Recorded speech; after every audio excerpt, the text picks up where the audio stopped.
Sir யார் யாரும் கருத்து சொல்லிட்டு போவாங்க, அதெல்லாம் கருத்துக்களாக நாங்கள் எடுத்துக்கொள்ள முடியாது. காங்கிரஸ் மாநில தலைவர் செல்வ பெருந்தகை குறித்த கேள்விக்கு அமைச்சர் ரகுபதி பதிலளித்துள்ளார்.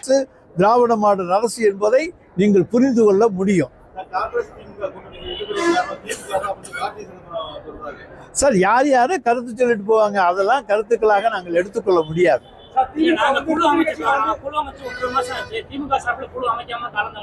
சார் நாங்கள் எப்போ குழு அமைக்க வேண்டும் என்று சரியான நேரம் வருகிறதோ அப்பொழுது குழு அமைப்போமே தவிர, இது மிகப்பெரிய கூட்டணி, எல்லோரோடும் பேசுவதற்கு சுருக்கமான காலத்துக்குள்ளே அந்த கூட்டணியை முடிக்க வேண்டும்.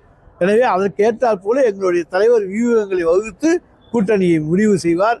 அதில் எந்த விதமான பிசுபிசுப்பும் வராது. யாரும் கவலைப்பட வேண்டாம். என்ன சார், எல்லாருக்கும் உரிமை உண்டு.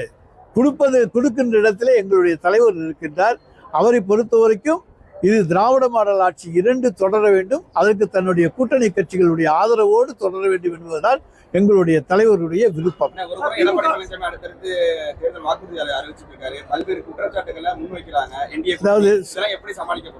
அதாவது எடப்பாடி பழனிசாமியுடைய வாக்குறுதிகள் என்பது பொய்ப்பாடி வாக்குறுதிகள், எல்லாமே பொய் என்பது தமிழ்நாட்டு மக்களுக்கு தெரியும். அவர் ஆட்சியில் இருந்தபோது இதையெல்லாம் செஞ்சிருக்கலாம், செய்யலை.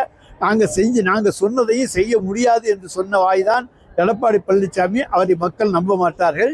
தமிழ்நாட்டை பொறுத்த வரைக்கும் எல்லாமே சட்டம் ஒழுங்கு இந்தியாவிலேயே தமிழ்நாட்டிலே தான் சிறப்பாக இருக்கிறது என்பது இன்றைக்கு அனைவரும் அறிந்த ஒன்று.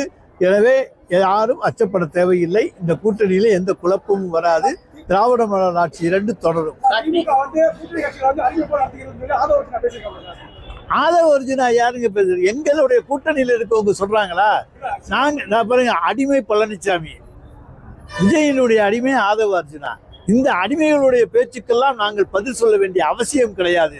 நாங்கள் சம இடத்திலே அவர்களை வைத்துக்கொண்டு ஈக்குவலாகத்தான் எங்களுடைய கூட்டணி தலைவர்களை வைத்துக் கொண்டு இருக்கிறோமே தவிர, யாரையும் ஆண்டான் அடிமையை போல நடத்துகின்ற பழக்கம் திராவிட முன்னேற்ற கழகத்துக்கு எந்த காலத்திலும் கிடையாது.